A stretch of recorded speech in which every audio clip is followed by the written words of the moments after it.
Et salut tout le monde, on se retrouve aujourd'hui pour une nouvelle vidéo d'Appelle-moi, donc si vous êtes en compagnie de William. Donc on va regarder aujourd'hui une vidéo pour savoir comment faire des chiffres, comme les chiffres extraordinaires qui fut le premier article d'Appelle-moi, enfin le second après l'ouverture. Donc je vais vous le lire. À l'estimation qu'un iPhone appartienne à une seule personne uniquement, personne n'a deux iPhones ou plus, entre parenthèses. Pour une population d'environ 7 milliards de personnes, il y aurait une personne sur 84 qui aurait un iPhone.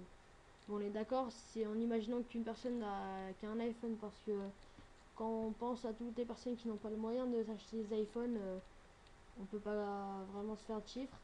Donc, faut penser qu'il y a des personnes qui ont plusieurs iPhones. Comme moi, j'en ai deux, un iPhone 3, un iPhone 4S. Euh, Quentin qui a dans son entourage,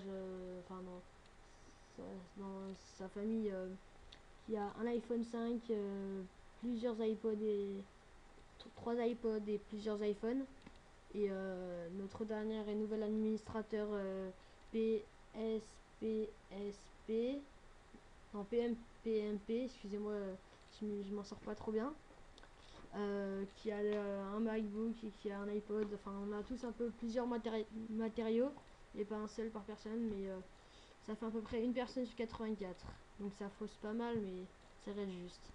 Pour des valeurs exactes, je vais vous lire le deuxième paragraphe. Si on alignait tous les iPhones vendus dans le monde, on atteindrait une longueur de 9895,68 km, soit la hauteur de 31 716 tours Eiffel superposées l'une sur l'autre, ou bien une fois la longueur de la muraille de Chine plus la moitié. Donc ces chiffres, c'est moi qui les ai faits, je les ai chiffrés. Je suis pas allé les pomper ailleurs, ça je peux vous le dire. À l'exception du nombre d'iPhone vendus dans le monde, donc c'est les chiffres de 2011 et la population que j'ai arrondi à 7 milliards, donc à ce moment-là c'est plus mes chiffres. Enfin c'est plus les chiffres que j'ai pris sur Google d'ailleurs. Je vais vous montrer comment faire des chiffres comme ça pour votre blog, pour votre savoir ou quoi, pour des choses intéressantes comme ça. Donc l'exemple que je vais prendre aujourd'hui c'est l'iPad. Donc l'iPad l'iPad 2, je crois que c'est bien l'iPad 2. Je vais vous dire ça quand même pour pas vous dire de sottises. Ouais, parce que ouais, c'est bien l'iPad 2. Normalement, oui.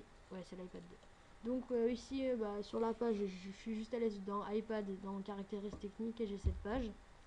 Et là, on va pouvoir savoir la hauteur que fait un iPad.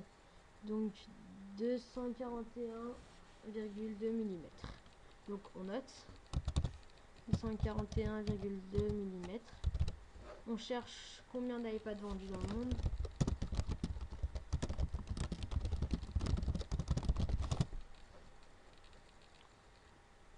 Donc là, il va falloir trouver des chiffres assez précis, donc avec des bonnes références comme ici.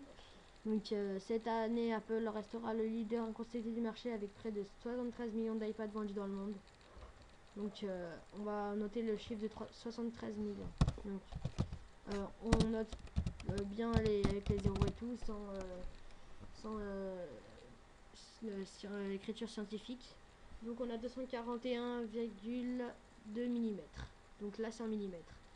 On a juste à multiplier ces deux valeurs. Donc sur ma calculatrice, 241,2 fois 73 millions. Ouais, et là donc ça nous donne une valeur énorme, ça c'est sûr. Donc maintenant on sait que c'était en millimètres. Donc on va savoir comment passer en kilomètres. Donc pour se faire une idée plus précise. Ou en mètres, ouais en mètres on va dire.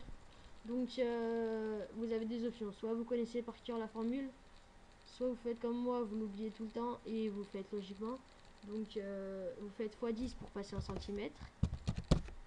Vous faites x100 pour passer en mètres. Quelle bêtise. Vous divisez, excusez-moi. Oh, excusez-moi, c'est un épiphène.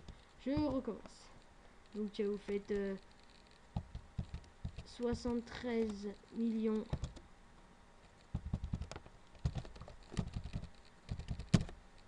fois 241,2. Tac. Vous vous divisez par 10 pour passer en centimètres, vous divisez par 100 pour passer en mètres, et voilà la longueur en mètres. Donc on la note, donc ça fait 17 17 millions 600. On va même la mettre en kilomètres pour le fun, ouais. Donc vu qu'il y a 1000 mètres, tac, on divise par 1000 et ça ferait 17 607,6 km. Donc ça c'est sûr que ces valeurs sont justes. Donc on va utiliser les valeurs en kilomètres en général. Ça dépend à quoi vous voulez faire la comparaison. Donc par exemple, maintenant qu'on a notre longueur de tous les iPads alignés du monde vendus en kilomètres, donc ça c'est égal à tous les iPads alignés. On va chercher une autre valeur. Par exemple, moi j'avais pris la longueur de la muraille de Chine, donc la longueur de la muraille de Chine, tac, donc elle fait 6700 km, donc ça fait quand même beaucoup. Donc la longueur des murs, hein, faut bien noter. Donc tac, c'est simple, il y a juste à prendre 17 607,6 et diviser par la valeur que vous voulez. Donc attention à l'échelle, là on est en kilomètres, on divise par des kilomètres, donc c'est bon. Alors là on a 2,6, donc ça ferait 2 fois la muraille de Chine, parce qu'il y a 2 fois la muraille de Chine. Et vu qu'il y a 1,5, donc on va faire un arrondissement, plus la moitié. Donc là on a un chiffre exact qu'on a calculé en direct. Donc maintenant vous pourrez faire vos chiffres pour tout et tout. Smartphone, Samsung ou quoi. Vous gérez maintenant avec ces techniques. Vous pouvez replay la vidéo, mettre un petit j'aime et commenter, critiquer sans insultes. Donc c'était un tutoriel de William, excusez-moi. Je vous souhaite une bonne fin de journée et salut.